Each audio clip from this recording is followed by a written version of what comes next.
안녕하세요. 사과밭 농장주 송가연입니다. 제가 오늘 고른 책은 바로 지속불가능 자본주의 책입니다. 저는 이 책을 제목에 끌려서 골랐는데요. 왜 자본주의가 지속 불가능하다는 거지? 물론 자본주의가 문제는 많죠. 기후변화라던가 양극화라던가 불평등이라던가 그런 문제들은 많은데 과연 자본주의가 지속 불가능하다고까지 얘기할 필요가 있나? 라고 좀 의문이 들었습니다. 물론 책에는 자본주의가 왜 지속 불가능하고 어떤 문제가 있는지 아주 상세하게 소개하고 있습니다.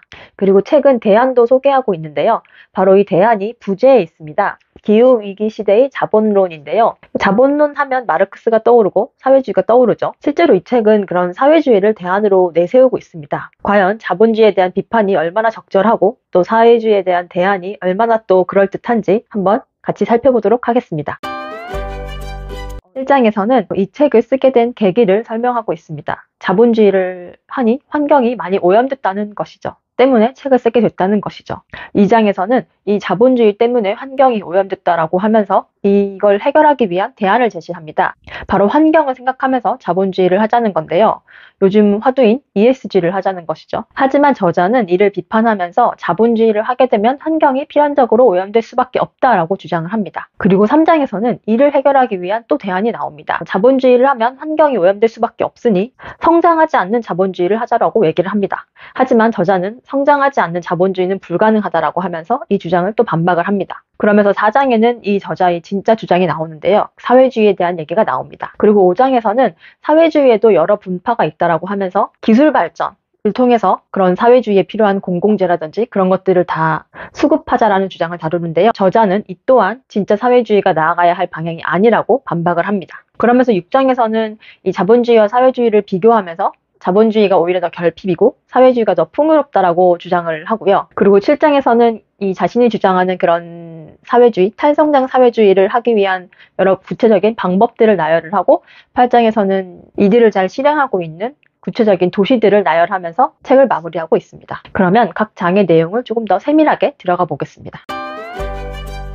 1장은 자본주의를 비판하고 있습니다. 그런데 자본주의를 우리가 평소 생각하는 그런 자본주의와 좀 다르게 보고 있는데요. 일반적으로 자본주의라고 생각하면 경쟁이라든지 경제성장이라든지 수요와 공급 이런 단어들이 떠오르는데 이 저자는 자본주의를 중심부와 주변부로 나누어서 설명을 하고 있습니다. 중심부가 경제 발전을 하기 위해서 주변부를 착취해 왔다는 것인데요. 실제로 중심부가 이렇게 발전되어 보이는 것은 주변부의 희생에 따랐기 때문이라고 주장을 합니다. 심지어 이렇게 중심부가 자신의 문제를 주변부에 떠넘기듯이 자본주의는 현재의 문제도 미래로 떠넘기고 있다라고 주장을 하는데요. 진짜 문제는 자본주의 때문에 더 이상 떠넘길 것도 없다는 것이죠. 그러면서 자본주의에 대한 문제가 심각하다라고 얘기하고 있습니다. 그래서 2장에서는 환경을 생각하면서 자본주의를 하자라는 주장을 합니다. ESG를 하자는 것이죠. 그 대표적인 사례가 전기자동차인데요. 전기자동차가 겉으로 보기에 아주 깔끔해 보이고 탄소 배출도 하지 않고 석유를 사용하지도 않아서 아주 깔끔해 보이는데요. 실제로는 그렇지 않다라고 얘기를 하고 있습니다. 첫 번째 이유는 전기자동차도 많이 사용하게 되면 지금 자동차들이 내뿜는 이산화탄소만큼 환경이 오염된다는 것이죠. 그리고 두 번째 문제 지적이 더 일리가 있었는데요. 전기자동차에 사용되는 그 리튬 배터리가 리튬을 채굴하기 위해서 지하수를 엄청 많이 사용한다는 것이죠. 이 지하수는 아까도 말했듯이 그런 주변부 국가에 있는 그런 지하수겠죠. 때문에 환경을 생각하면서 자본주의를 한다라고 해도 그것이 불가능하다는 것이죠. 저는 이 전기자동차 사례가 아주 좋았는데요. 겉으로 볼 때는 친환경적이지만 실제로 좀 더 들여다보면 전혀 다른 결과를 도출하기도 해서 이 사례를 안 이후로는 우리가 환경을 보통 생각한다고 하는 그런 행동들이 진짜 그러한가라고 의심을 하면서 들여다보게 되더라고요. 그리고 책의 96쪽에 이런 사안들을 잘 표현한 문장이 있었습니다. 멸종에 이르는 길은 선의로 포장되어 있다. 즉 2장은 환경을 생각하면서 자본주의를 하는 것은 불가능하다라고 얘기를 하고 있습니다. 그래서 3장에서는 이 2장의 문제를 해결하기 위한 대안이 나오고 이 대안을 또 비판을 하고 있는데요. 자본주의를 하게 되면 환경이 오염되니까 3장에서는 그럼 성장을 하지 않는 자본주의를 하자라고 얘기를 하는 겁니다. 성장을 하게 되면 필수적으로 환경이 오염되니까. 근데 이 주장에 대해서도 저자는 말도 안 되는 소리 하지 말라고 얘기를 합니다. 성장하지 않는 자본주의가 그게 어딨냐, 그게 자본주의냐라고 얘기를 하는 거죠. 저자는 탈성장과 경제성장이 양립 불가능하다는 것을 보이기 위해서 책에 좋은 표현을 하고 있는데요. 134쪽에 나오는 내용입니다. 성장하지 않고 자본주의를 하겠다는 것은 둥근 사각형을 그리는 것과 같다. 그리고 저자가 성장 없는 자본주의를 진짜 비판을 하는구나 싶은 게, 이 저자가 일본 저자인데 일본에 관한 표현을 쓰면서 또 이런 말을 합니다. 성장 없는 자본주의가 바로 일본의 잃어버린 30년이다. 이렇게 되면 정말 자본주의가 물러날 곳이 없을 것 같은데요. 사장에서는 실제로 자신의 대안을 제시를 합니다. 사장에서는 저자가 제시한 대안이 나오는데요. 바로 커먼 사회주의입니다. 그러니까 이 사람이 말하는 사회주의는 수도라든지 전력이라든지 교육이라든지 이런 것들을 모두 공공재로 활용을 하고, 이런 것들을 국가가 관리하는 것이 아니라 시민들이, 중요한 건 시민들이 공동체를 만들어서 공동으로 관리를 해야 된다라고 주장을 하고 있습니다. 그런데 또 중요한 건 이 내용을 마르크스가 자본이라는 책에서 말하지는 않았다라고 얘기를 합니다. 이 책에 따르면 이 자본이라는 책에는 사회주의를 하기 위해서는 마르크스는 자본주의가 먼저 선행돼야 된다라고 주장을 했다고 합니다. 자본주의를 통해서 일단 생산력을 끌어올린 다음에 어느 정도 경제 성장이 이루어진 다음에 그 다음에 사회주의가 가능하다라고 주장을 했다는 것이죠. 그런데 저자는 마르크스의 진짜 주장, 실제 주장은 그런 것이 아니라 그런 자본주의의 성장 없이도 사회주의가 가능했다라고 마르크스가 주장을 했다라고 얘기를 합니다. 좀 복잡하죠? 그러면서 드는 사례가 러시아의 미르라는 공동체라던가 혹은 게르만족의 공동체를 들고 있는데요. 이런 것들은 모두 자본주의를 하기 이전부터 있었던 공동체라고 주장을 하는 거죠. 그런데 제가 이 장에서 좀 설득이 안 됐던 부분은 이 사례들이 너무 적다는 것이죠. 2사례밖에 없고, 그리고 모두 다 서양 사례죠. 과연 이게 동양에서 적용이 될 수 있을까라는 의문이 들었고, 중요한 건 아까 말했듯이 주장들이 마르크스의 정말 우리가 저서라고 알고 있는 그런 자본 3권 거기는 절대 없고, 마르크스가 남긴 메모라든지 무슨 편지라든지 그런 귀퉁이에 있다는 것이죠. 그래서 솔직히 저는 약간 신뢰가 좀 떨어지기도 했습니다. 실제로 168쪽에는 이렇게 쓰고 있어요. 마르크스가 집행한 간행물을 한 번 읽어본 정도로는 그가 유럽 중심주의, 그러니까 사회주의를 위해서 먼저 성장을 해야 된다라고 하는 그것을 정말 벌였는지 명백히 알 수 없다. 한 번 읽어본 걸로는 알 수 없다라고 하면 도대체 마르크스 전공자가 또 아닌데 제가 이걸 내가 몇 번을 읽어야 되나? 이런 생각이 좀 들죠. 그리고 174쪽에는 이런 표현도 나옵니다. 자술리치에게 보낸 답장.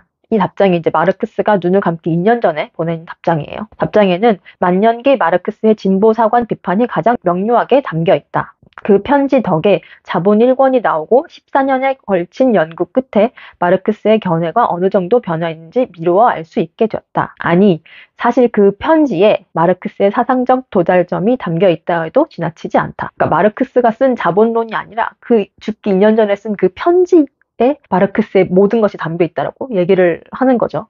그리고 196쪽에도 이런 내용이 나옵니다. 탈성장 코뮤니즘, 이것이야말로 누구도 제창한 적 없는 마르크스가 만년에 구상한 미래 사회상에 대한 완전히 새로운 해석이다. 이것은 최측근인 엥겔스조차 전혀 이해하지 못했다. 최측근도 이해하지 못한 내용을 저희가 지금 이해를 해야 합니다. 가장 신뢰가 덜 갔던 부분, 이건 너무 껴맞추기 아니야? 라고 했던 부분이 지금 바로 제가 다음에 읽을 부분인데요. 198쪽입니다. 연구자들은 마르크스가 유럽 중심주의, 성장을 해야 사회주의를 할 수 있다라고 하는 그것을 벌였다는 주장을 받아들였다. 그래야 마르크스가 현대적 관점의 정치적 올바름에 가까워지기 때문이다. 그렇게 해석을 해야 가까워진다는 거죠. 필자가 환경주의자 마르크스를 다루었을 때도 전 세계 마르크스주의자들은 PC한 마르크스를 보여주는 새로운 시도라며 반겼다. 지금까지의 마르크스 전공자들도 몰랐던 주장을 귀퉁이에서 자료를 가져와서 편지를 찾아내서 실제로 이 사람이 이런 주장을 했어라고 얘기하는 거죠. 저는 이걸 어떻게까지 제가 받아들여야 되나 조금 고민이 들기는 합니다. 현대적 관점의 마르크스를 껴맞추기 위해서 마르크스를 약간 억지로 끌고 온 느낌이 좀 들어서 설득력이 좀 떨어지는 부분이긴 합니다. 5장은 사회주의 내에서도 여러 갈래가 있는데 기술 발전을 통해서 사회주의를 해야 한다라고 하는 갈래가 있다라고 하면서 그 갈래를 비판을 하고 있습니다. 기술 발전을 통해서 사회주의를 하자는 게 뭐냐면 사회주의를 하려면 여러 공공재가 필요하죠. 환경 문제 같은 경우는 기술 발전을 통해서 화성에 가서 해결을 하면 되고 식량 문제 같은 경우는 배양육 같은 걸 활용하면 된다라고 주장을 하는 거죠. 그러면 여러 물건들이 많아질 것이고, 그러면 가격이 저렴해질 것이고, 그러면 평등한 사회주의를 할 수 있다라고 주장을 하는 것이죠. 하지만 저자는 이를 또 비판을 하고 있는데요.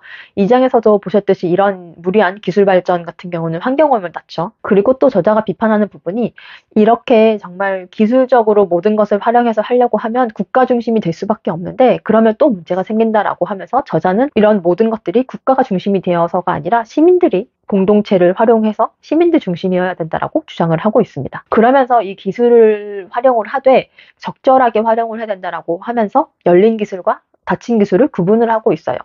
이 사람이 생각하는 열린 기술은 이런 커뮤니케이션을 많이 해가면서 서로 대화를 해가며 기술 발전을 하는 그런 기술이고, 닫힌 기술은 밀실에서 사람들에게 많은 것들을 공개하지 않고 몰래 하는 그런 기술인데요. 그런 닫힌 기술의 사례로 원자력 발전을 들고 있습니다. 글쎄 저는 약간 이 부분도 조금 이해가 되지 않았는데요. 프랑스 같은 경우는 원전을 아주 오픈해서 모든 시민에게 공개를 하고 심지어 많은 지역에서 우리 지역에 원전을 지어달라라고 얘기를 하면서까지 원전을 짓고 있어요. 이들한테는 전혀 원자력 기술이 닫힌 기술이 아니라 아주 열린 기술이죠. 그래서 이 열린 기술과 닫힌 기술의 구분이 너무 나이브하지 않나라는 생각이 좀 들었습니다. 그러면서 이 저자는 이 열린 기술과 닫힌 기술을 잘 구분을 해서 조화로운 기술 발전을 하면 공동체가 풍요로워지고 그리고 사람들이 진짜 자유롭고 진짜 풍요롭게 된다라고 얘기를 하는 거죠.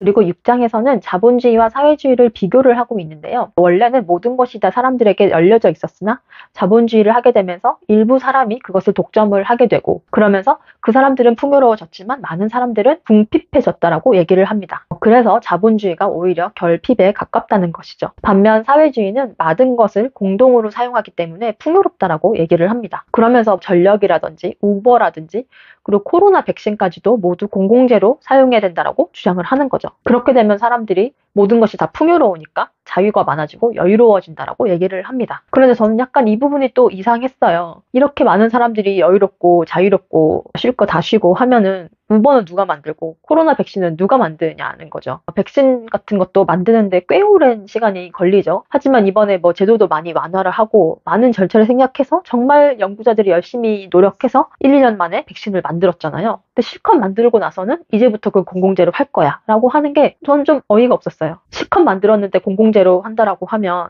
누가 만드냐는 거죠. 왜 내가 그렇게 노력해야 되지? 라는 생각을 하는 거죠. 7장에서는 이러한 사회주의를 어떻게 구현할 것인가에 대해서 얘기를 하는데요. 구체적인 방법이 나옵니다. 예를 들어서 필요한 물건만 생산을 하고 그다음에 노동시간을 줄이고 그 다음에 생산 과정을 열린 토론을 통해서 생산을 해야 된다라고 얘기를 하는 거죠. 물론 이 사람도 얘기를 하지만 이렇게 토론을 통해서 생산을 하게 되면 생산하는데 시간이 많이 걸리겠죠. 저는 이런 부분을 보면서 아까 뭐 우버나 코로나 백신처럼 이미 만들어진 물건에 대해서 공공화하는 것도 문제일 수 있겠다 싶지만 과연 이러한 방법으로 근무 시간을 단축을 하고 뭐 풍요롭고 여유롭고 하면 과연 새로운 물건이 만들어질 수 있을까? 거의 5, 6년 만에 한 번씩 그런 알 수 없는 바이러스 때문에 우리가 공격을 받고 있는데요. 이런 여유로움을 통해서 과연 바이러스를 무력화시킬 백신을 과연 개발할 수 있을지, 새로운 신기술이 과연 태어날 수 있을지 조금 의문이 들긴 했습니다. 심지어 이분이 주장하는 구체적인 방법에는 필수 노동을 중요시하자라는 내용이 있었는데요.